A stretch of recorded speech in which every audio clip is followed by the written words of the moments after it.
I stood at the edge of the coffin, my hands gripping the polished wood until my knuckles ached. Margaret Carter, my mother, my world, was gone, and the world fell hollow. Around me, guests murmured their condolences. I nodded at a few, forced a tight smile, but nothing reached me. Daniel, a soft voice pulled me back. I turned. Olivia, my wife, was beside me, her hand brushing against mine. But she looked distant, almost careful. I can't believe she's gone, I said. My voice cracked. I know, Olivia whispered, her eyes darting away. I'm here. Her hesitation made me pause.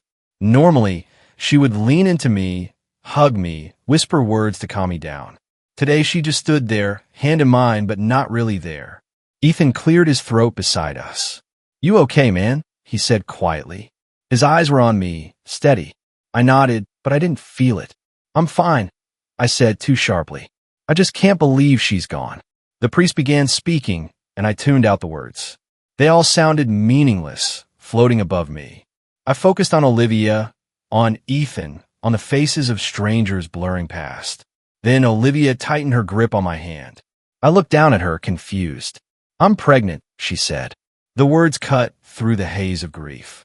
My head snapped toward her. What? My mouth went dry. I'm pregnant, she repeated, louder this time, eyes shimmering. We're having a baby.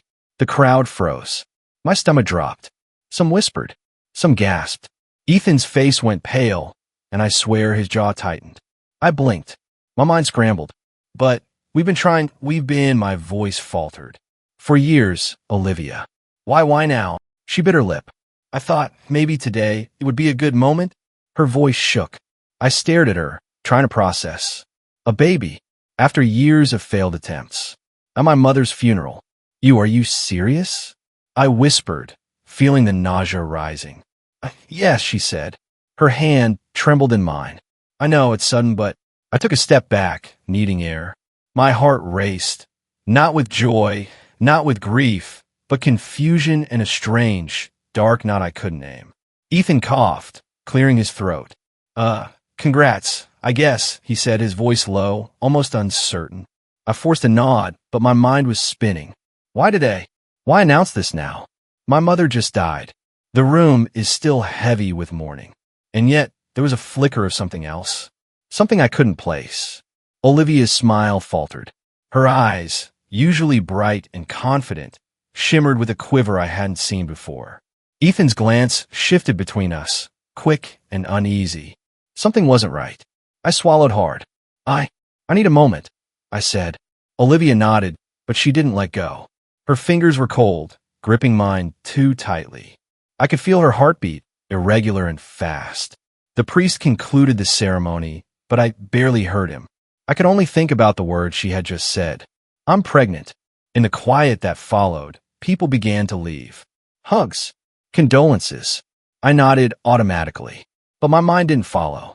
My mother's coffin, Olivia's trembling announcement, Ethan's pale face, they blurred together. I walked toward the car, ignoring the others. Olivia trailed behind. Daniel, talk to me, she said softly. I didn't answer. I couldn't. I just kept walking. And in the silence, one thought echoed louder than everything else. Why does my joy feel like a warning? The funeral was over, and the guests kept lingering, offering hugs and shallow smiles. Daniel, I'm so sorry for your loss, Mrs. Henley said, grasping my arm. Thank you, I said, forcing a smile that didn't reach my eyes. Olivia stood beside me, pretending to listen to everyone, but she never looked at me. I caught her glancing at her phone, fingers twitching. Are you all right? I asked quietly as a few people left. I'm fine, she said, voice tight. I frowned. Olivia, why today? She blinked. Why what? You, the pregnancy announcement. Why at the funeral? Her eyes narrowed, and she snapped. It's good news in a dark time. Why does everything have to be perfect for you? I flinched. Her tone cut sharper than I expected. I wasn't saying it's not good. I hesitated. I needed to understand why now. You're overthinking, she said, brushing past me toward the door. I wanted to follow, to pull her into me, but I let her go. I walked to the car, my thoughts spinning. Something didn't feel right. Later, at home, I tried calling Ethan. 1, 2, 3 rings, nothing. He didn't pick up. I sat on the couch, staring at the empty phone in my hand. Small things replayed in my mind. Olivia leaving work late without telling me. Whispered phone conversation she tried to hide. Sudden excuses for evening gym sessions. I shook my head. Am I imagining things? A soft knock at the door pulled me out of the spiral. Daniel. I opened it to see Sophia Lane, Olivia's friend. She looked uncomfortable, shifting from one foot to the other. Hi. I just thought I should, check in, she said. Come in, I said, stepping aside. She hesitated, eyes flicking toward Olivia's closed bedroom door. I didn't mean to bother you. Just what? I asked, leaning against the wall. She avoided my gaze. I just hope you're coping okay. I studied her. She was a sweet girl, always careful with words. But her body language screamed something unsaid. Thanks, I said softly. It means a lot. She gave a small nod, then left quickly, mumbling something about errands. Alone, I sank into the couch, staring at the ceiling. I ran through dates in my mind. The pregnancy announcement, Olivia's last menstrual cycle, our failed attempts over the years. I pulled out my phone and opened the calendar, counting backwards. My chest tightened. The dates, they don't match. I rubbed my eyes. No, it can't be. I remembered Ethan, that quick glance at the funeral, his tension, the way Olivia's hand trembled in mine. A hollow feeling spread inside me, replacing grief with suspicion. I whispered aloud, why does it feel like something's wrong? The room was silent, except for the distant hum of the refrigerator. I paced, checking the calendar again and again, my fingers trembling. It can't be, it just can't. Every memory of Olivia's behavior over the past months flashed before me.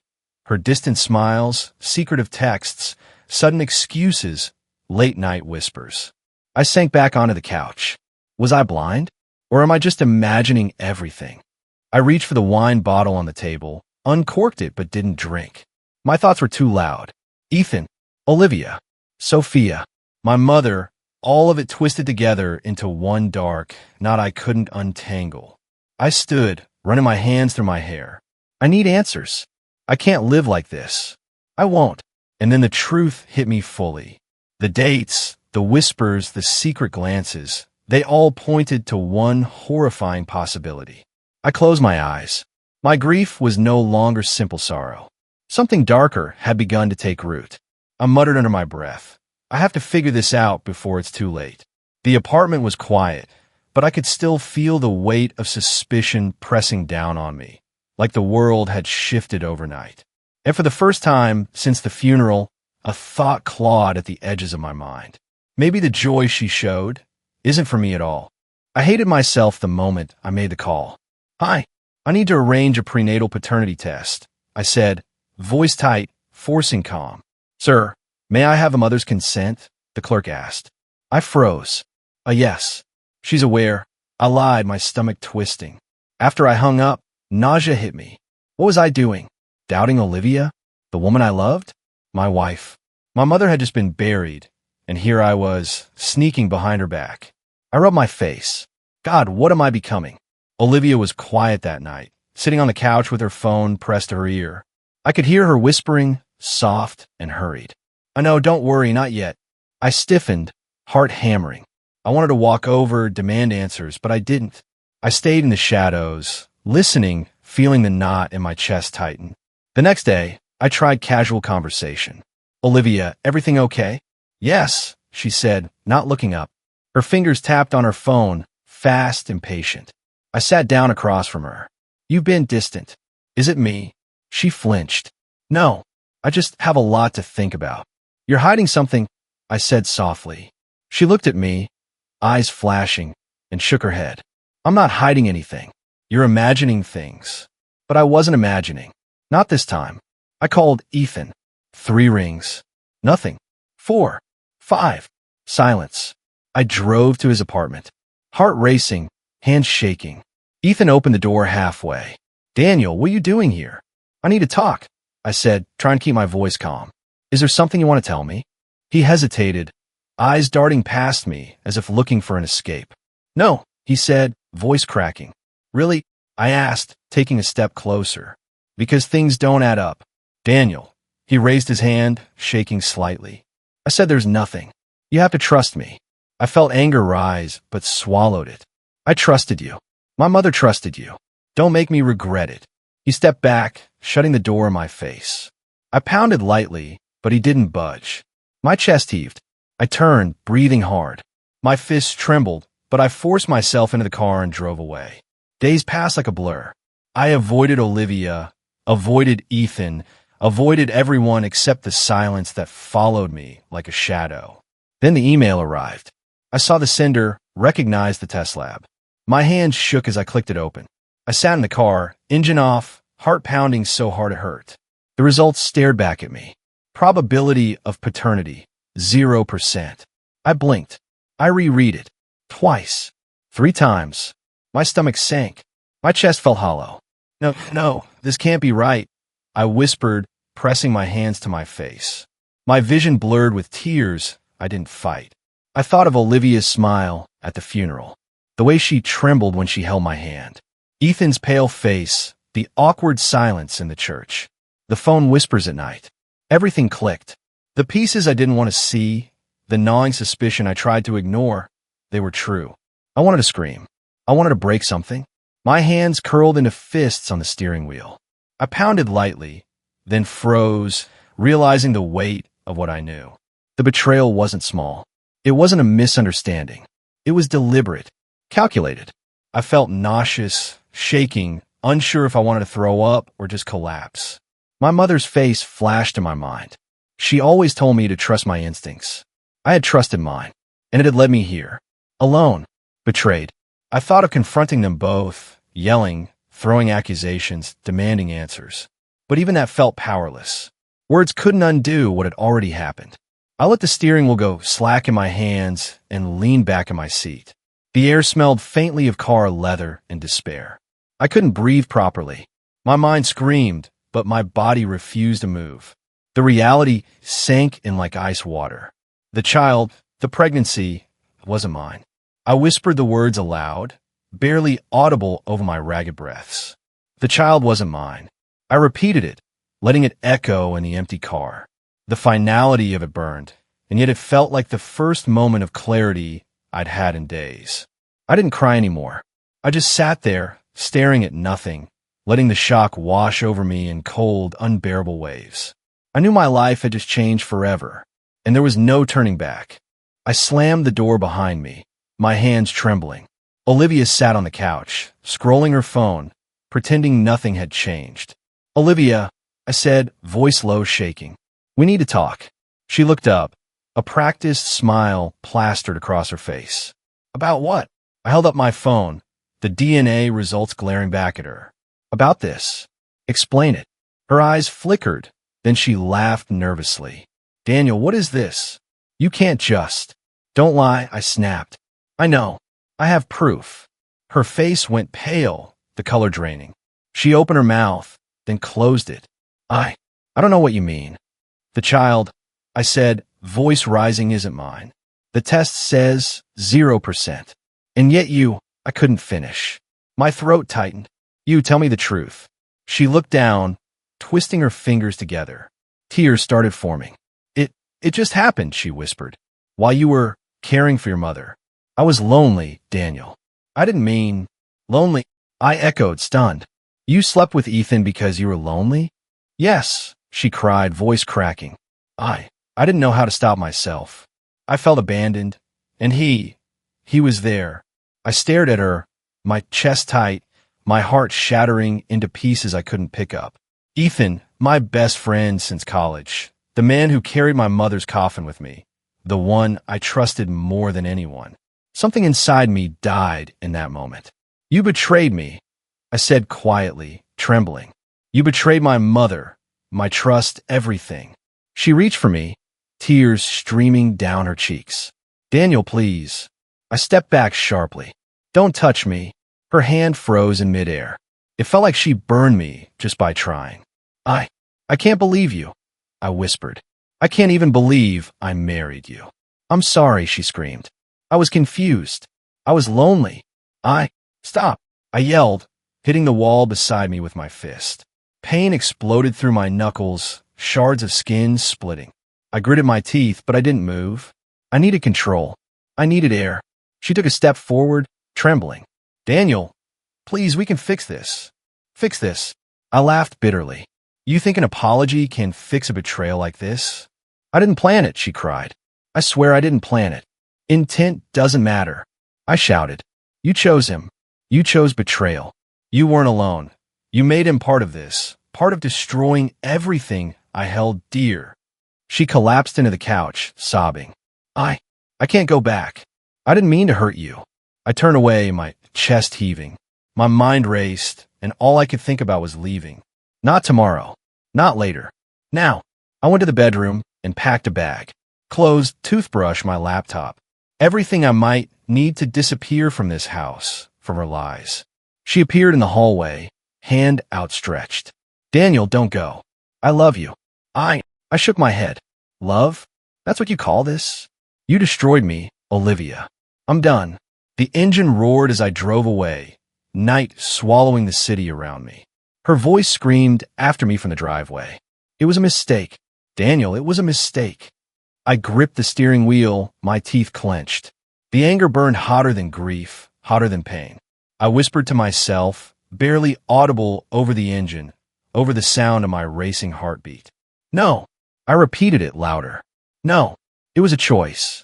Every mile I put between us felt like tearing a piece of myself from the memory of who I was before this.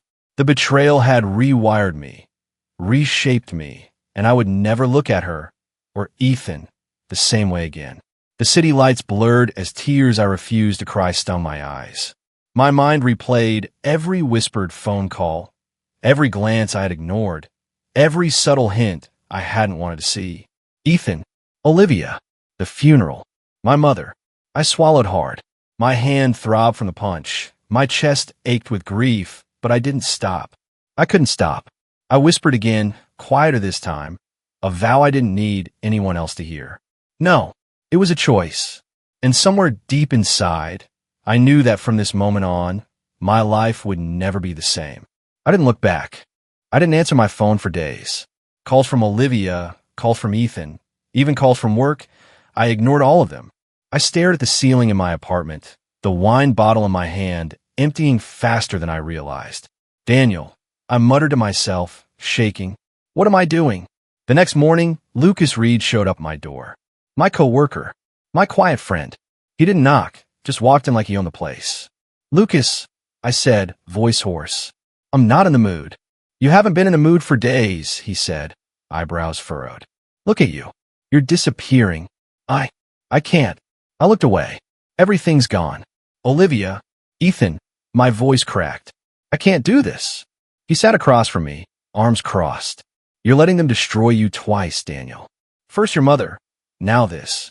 Don't let them win. I'm broken, Lucas. He leaned forward. You're not broken. You're alive. You're pissed, sure, but alive. That means you can fight back. I laughed bitterly. Fight back, how? She's leaving me, filing for divorce, protecting herself. And Ethan, they're openly together now. Everywhere I look, they're smiling like nothing happened. Lucas didn't flinch. Then show them what happens when you don't break. Go to work. Keep your head up. Do something that's yours. I closed my eyes. My mother's house flashed before me. The living room, the kitchen, the smell of her cooking, her laughter. The smell was gone, replaced by quiet and emptiness. I found one of her letters tucked in a drawer. I hadn't opened it in years. My fingers shook as I unfolded it. Pain-shaped strongmen. I read it again. Slowly, I felt her voice whispering to me, steady, unwavering. Lucas broke the silence. You gonna sit there, drinking yourself into nothing, or you gonna do something about it? I swallowed hard. I don't even know what that means anymore. How do I do something? You start with control, he said. Control what you can. Your work, your mind, your life. Everything else, let it fall where it may. I ran my hands through my hair, staring at the empty walls. I think I forgot how to fight. You haven't forgotten. You just stop, Lucas said. Get up. Go to work. Stop letting them take everything from you. That night, I forced myself out of the apartment. Each step toward the office felt heavy, like wading through water. I arrived, and the fluorescent lights felt harsh, but I forced a smile. Colleagues glanced at me. I nodded. That was all. Lucas clapped me on the shoulder. See? You're back. I sighed. My chest still ached, but a spark flickered. I unpacked my laptop, opened emails, replied to a few urgent ones. The world didn't care about my pain, and maybe that was what I needed to realize. I thought about Olivia filing for divorce first, her protective smile at the courthouse, her hand in Ethan's. I hated them, but I also realized hating them wasn't enough. I needed control over my life, my career, my choices. Lucas stayed a little longer, saying, "Don't do this for them. Do it for you. Build yourself up so high that none of this touches you anymore." I nodded. Yeah, I get it. I can't let them win twice. That night, I went back to my mother's house. Empty now, silent, smelling faintly of dust and memory. I sat on her old chair, holding that letter again. Pain shapes strong men. I whispered it aloud. I can't let them break me. Not again. I poured a glass of water instead of wine. I set it down. My hand still shook, but I felt something. Strength. Resolve. For the first time since her death, since the betrayal, I realized I had two choices. Destroy myself, let grief and rage swallow me, or rebuild. And for the first time, I chose the latter. I wouldn't fight with fists. I wouldn't yell, at least not yet. I would fight with control, with my mind, with my life. And in that quiet moment, I felt a spark of hope. I could rise. I could survive. I could be stronger than they ever imagined. I hired Victoria Hayes the next morning. Sharp, direct, no nonsense. "Mr. Carter," she said, reviewing the files I handed her, "your wife moved substantial sums from your joint account over the past 6 months. Without your knowledge." "What?" I asked, eyebrows raising. "How much?" "Over $50,000, she said, and she loaned it to someone named Ethan Brooks. Risky investments. High chance of loss." I blinked. Ethan, my so-called best friend, my mother's funeral, my betrayal. Every detail came back like a punch. "So, Olivia helped him gamble with our money?" I asked, voice flat. "Yes, and it's only the tip of the iceberg," Victoria said. "We can leverage this in your divorce. Protect your assets." I nodded, keeping my tone calm. "Good. Let's proceed." Victoria looked impressed. "You're very composed." I shrugged. "I've had practice." She smirked. "I see that." Later, I called Olivia to schedule a meeting. She picked up immediately, voice sharp. "Daniel, finally deciding to cooperate?" "Yes," I said evenly. "We need to discuss divorce terms." There was a pause. Then she laughed softly. "Oh, I'm sure this will be fun. You'll yell, scream, throw papers like last time." I smiled. Calm. Controlled. "No, Olivia. I don't hate you. I just see you clearly now." Her laugh faltered. What does that mean?" "It means I understand who you are," I said. "And I understand your choices." Her tone wavered. "Daniel, you can't be serious." "I am," I said, voice steady. "You expected anger, outrage. But I don't need that. I only need clarity." I don't understand," she said, small now, fragile. "Think about it," I said. "Everything you've done, all the lies, the money, Ethan. I see it, and it changes nothing in my plan." I could hear her swallowing. I could feel the tension over the line. She wasn't used to calm. She wasn't used to control. "Daniel," she whispered. "Yes," I said, leaning back in my chair. "You're different." "I've realized something important," I said. "I can't change the past. I can't undo what's been done, but I can control my response. That's power. That's freedom." There was silence. Later that week, Victoria uncovered more details. Ethan's business was over-leveraged, dependent entirely on the funds Olivia had secretly funneled to him. One wrong move, and it would collapse. "Daniel," she said, showing me the charts, "this is about to implode. If we time it right, you can watch the pieces fall without getting a scratch." I leaned forward, a small, satisfied smile tugging at my lips. "Good. Let it fall." When I met Olivia in person, she had expected a storm. Instead, I was calm, controlled, sitting across from her at the lawyer's office, sipping water. You're smiling," she said. "How? Why?" "Because I'm free," I said softly. Free from the anger, free from the betrayal, free from fear. Her hand shook. She glanced at Victoria, who said nothing. You think you've won, she said quietly. I already have, I said. You just haven't realized it yet. I watched her carefully, noting the cracks in her confident facade. She was afraid. Finally, afraid. Victoria leaned in. Daniel, you're doing exactly what you need to do. Stay calm. Let them unravel. I nodded. I will. Behind the scenes, Ethan's investments were failing rapidly. Mismanagement, risky loans, the kind of collapse that could ruin a man entirely. I didn't need to touch a thing. Karma was working quietly, methodically. I felt a strange satisfaction. Not pleasure, not hatred, but a sense of justice settling in. Not revenge. Justice. Olivia's glare met mine one last time before we left the office. I didn't flinch. I didn't argue. I didn't plead. I just smiled. I don't hate you. I repeated, louder this time. I just see you clearly now. Her eyes widened. The fear was real, tangible, and it gave me strength. When I walked out of that office, I felt lighter, focused, ready. I knew the next moves would be painful for them. They had sown the seeds of their own downfall, and I would not interfere. I would watch, steady, controlled, while karma unfolded. And for the first time since the funeral, I felt calm, powerful, unshakable. I didn't expect it to happen like this. Daniel. Sophia's voice trembled as she leaned against the doorway. I think you should know something. I frowned. What is it? She hesitated, glancing around nervously. Olivia. She's been seeing Ethan for almost a year. My stomach dropped. A year. I whispered.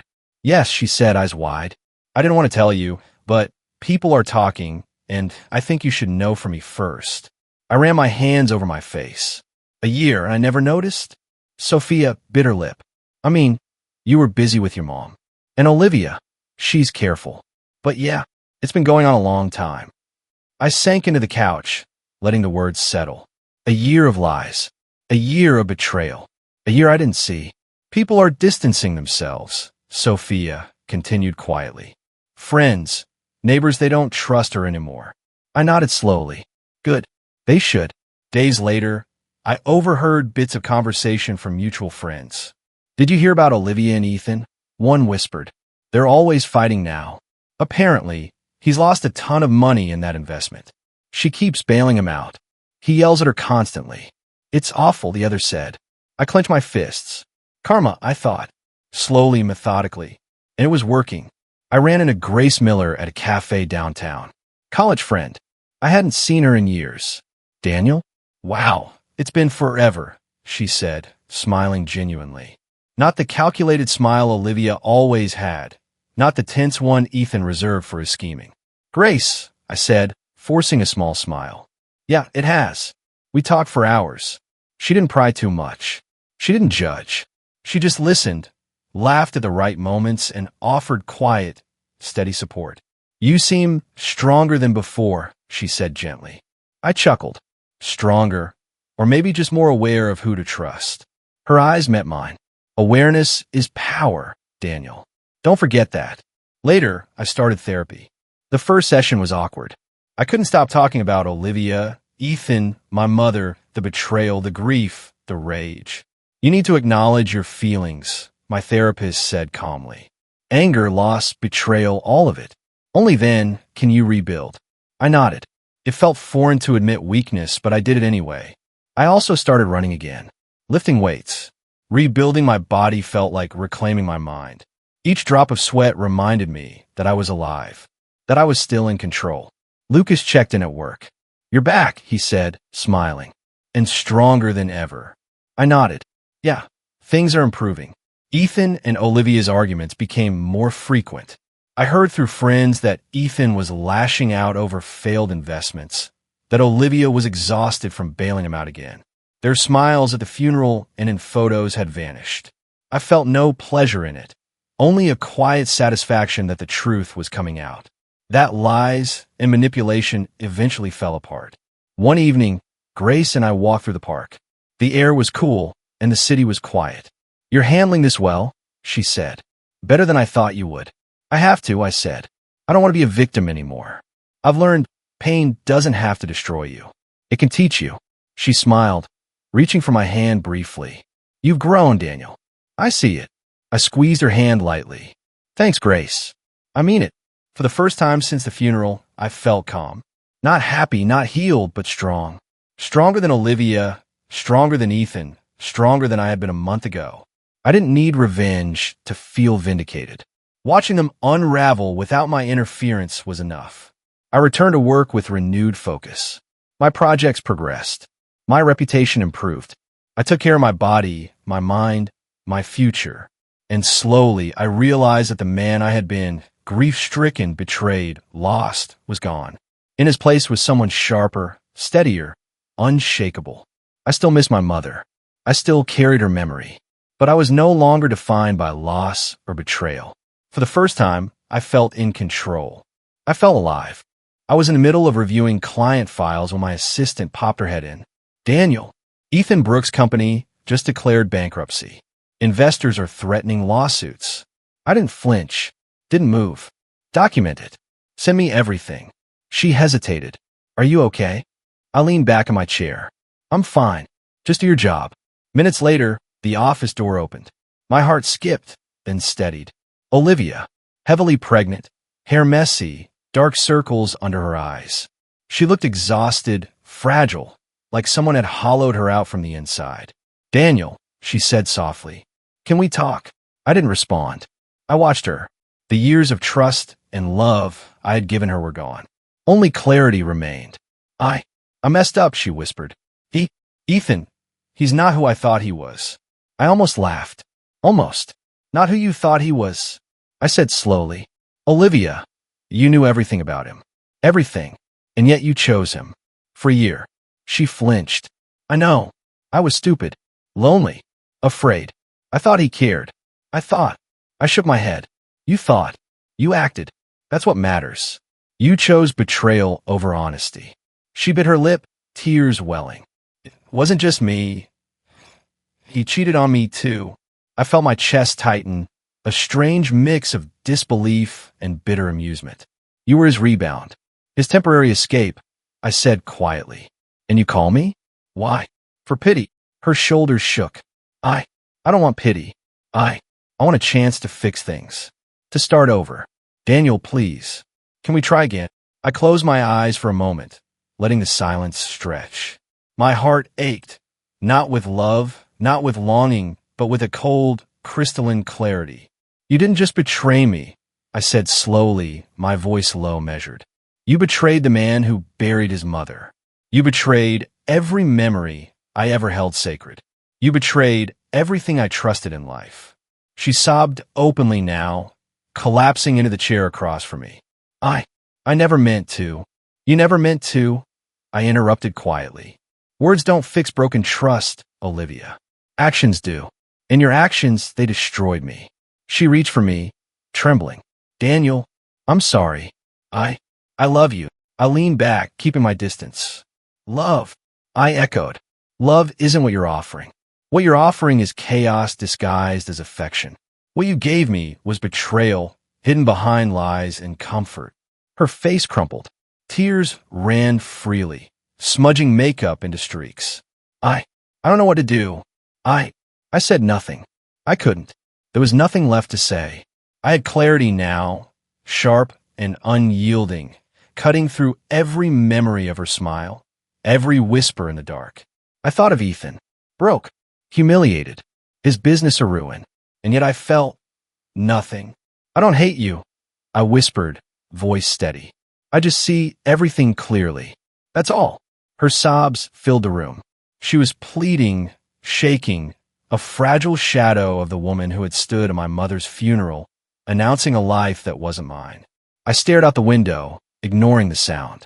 Watching her break didn't bring satisfaction. It only reinforced what I already knew. I wasn't going to be manipulated again. I wasn't going to be betrayed again. I wouldn't let grief or rage control me.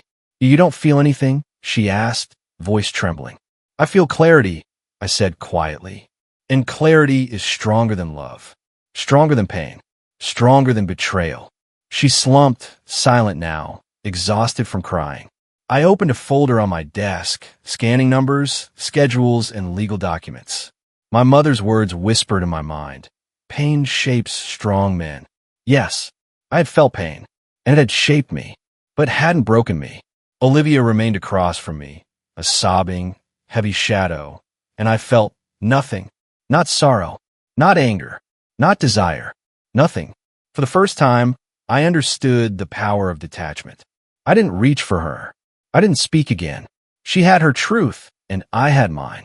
And mine was clear, unshakable, and untouchable. The courthouse was quiet that morning. Olivia signed the papers without looking at me. I barely glanced back. "You have everything you want," I said quietly. She shrugged, exhausted. "I guess." I didn't argue, didn't protest. Divorce finalized. Just like that, the tie was cut. A week later, I heard she had given birth. Ethan didn't show up at first. Friends whispered about arguments, late-night fights, his pride and failure overtaking any thought of the child. I didn't feel satisfaction. I didn't feel relief. Only clarity. I drove to my mother's grave that evening. The wind was sharp, brushing my face. I knelt, staring at the stone. "Mom," I whispered. "I thought losing you was the worst pain I'd ever feel." I paused, swallowing the lump in my throat. I was wrong.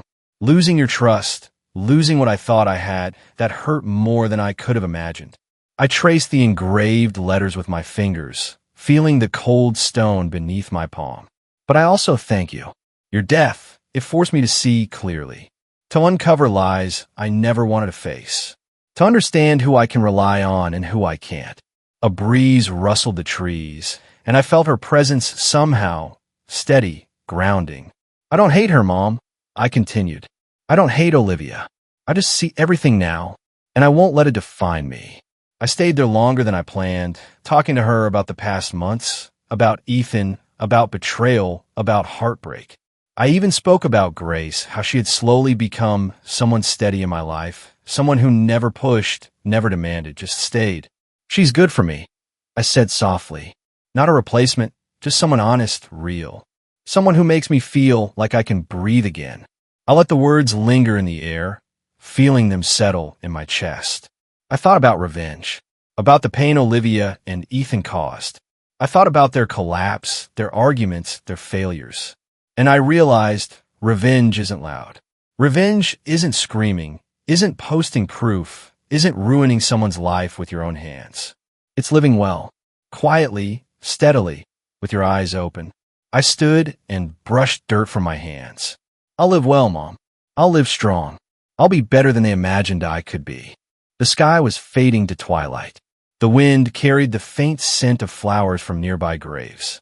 I felt lighter. My heart still held scars, but they were mine, proof that I had survived, proof that I had endured. I walked back to the car, phone buzzing with a message from Grace. "Coffee tomorrow?" I smiled. "Yeah, coffee tomorrow," I whispered aloud, not needing anyone else to hear. I drove home slowly, thinking about the months behind me. The grief, the betrayal, the rage, the pain, it all felt like a storm I had walked through and survived. I pulled into the driveway and sat for a moment, engine off, eyes closed. The city hummed around me, indifferent and alive. And I was alive too. I opened my eyes and reached for my laptop. Emails waiting, work calling. I felt ready, focused, in control. Grace's presence, calm and steady, reminded me that trust could be rebuilt. That support didn't need drama, didn't need proofs or grand gestures. It just needed consistency. I thought about the child Olivia bore. Ethan absent, chaos surrounding them. And I felt nothing, not satisfaction, not bitterness, just clarity. I didn't need to intervene. I didn't need to watch them fall further. Life had its way. Karma moved quietly. I moved quietly too. I poured a glass of water and drank it slowly. My reflection in the kitchen window showed a man I barely recognized. The man who had buried his mother, survived betrayal, and still found the strength to keep going. "Mom," I said again softly, smiling to myself, "I'm ready for everything." And for the first time in months, I felt at peace. Revenge wasn't loud. Sometimes it was simply living well. And I intended to live better than ever. Months passed, and the world moved on, indifferent to the chaos Olivia and Ethan had left behind. I kept moving too, faster, sharper. Ethan's bankruptcy turned into lawsuits. Investors called, lawyers knocked, and rumors spread like wildfire. I heard from friends that he was frantic, desperate, angry, that he had no one left but the mess he had created. Olivia's life shifted too. She struggled as a single mother, juggling bills, sleepless nights, and the constant weight of her choices. I didn't interfere. I didn't call. I didn't care too. I was building my life again. At work, I earned a promotion, recognition finally reflecting my effort, my focus, my clarity. Projects I had shelved for months now thrived under my guidance. Lucas smirked when I told him, "Look at you climbing again." "Yeah," I said, voice calm, climbing out of the rubble. I sold the house I had shared with Olivia. Every corner, every creaking floorboard, every memory of lies gone. I signed the papers and walked away lighter than I had expected. Grace stayed by my side, steady, unassuming. She didn't push for more than I was ready to give. We had conversations that were honest, real. She reminded me that trust could be rebuilt, that support didn't demand drama. One evening, sitting in my new apartment, I reflected on the past year. Betrayal, grief, identity, they all intertwined. I admitted my own flaws aloud, to no one but myself. I was emotionally absent while caring for my mother. I whispered. I neglected my marriage. I ignored the little signs. I let distance grow. But betrayal? That was still a choice they made. Grace sat quietly, nodding, sipping her tea. Acknowledging that is strength, Daniel. Don't confuse guilt with responsibility for someone else's actions. I leaned back, staring at the ceiling. Months of rage, months of grief, months of rebuilding. It all crystallized into clarity. I had survived. I had grown. Then my phone rang. The screen flashed Ethan Brooks. My hands tightened around it. My chest stiffened. I answered slowly. "What do you want?" "Daniel." His voice was strained, weak. I need help. Financially. Everything's collapsing. The lawsuits. I paused, hearing the desperation, the fear, the entitlement in his tone. I could have spoken. I could have offered guidance, pity, a lifeline. But something deep inside me, solid and unshakable, refused. "We stopped being brothers the day you touched my wife," I said quietly, clearly, without hesitation. Silence on the other end. Then a click. The line went dead. I exhaled slowly, letting the weight of that choice settle. I hadn't screamed. I hadn't threatened. I hadn't hurt anyone. But I had set boundaries. I had reclaimed my life. That night, I drove to my mother's grave. The familiar path felt lighter now, almost peaceful. The wind brushed my face. The tombstone stood quietly under the moonlight. I knelt again, hands on the cold stone. "Mom," I whispered, voice steady, "I lost everything. My wife, my best friend, my sense of safety, my home. But somehow, I found myself." I smiled softly, closing my eyes. I made mistakes. I was absent. I let distance grow. I grieved. I raged. I stumbled. But I survived, Mom. I'm here, stronger than I was before. Grace had told me once, pain shapes men, but clarity strengthens them. I thought that now. I had walked through fire, and I had emerged unbroken. The city was quiet, and the wind carried the faint scent of flowers from nearby graves. I felt calm, controlled, whole. I opened my eyes and looked at the stone again. They took my trust. I whispered, letting the words linger. They took my faith in people I loved. They took so much. I exhaled, a long, deliberate breath, and then a small, private smile. But they gave me back my strength. I stood there a while longer, letting the night air fill my lungs. The betrayal, the grief, the rage, they were still part of me, but they no longer controlled me. I could feel in my chest, steady, relentless, unshakable. Power not born of anger, but of survival, of clarity, of knowing myself. I traced my fingers along the stone one last time. Thank you, Mom, for everything, for guiding me, even after you were gone, for shaping me into someone who can survive, who can rebuild, who can live.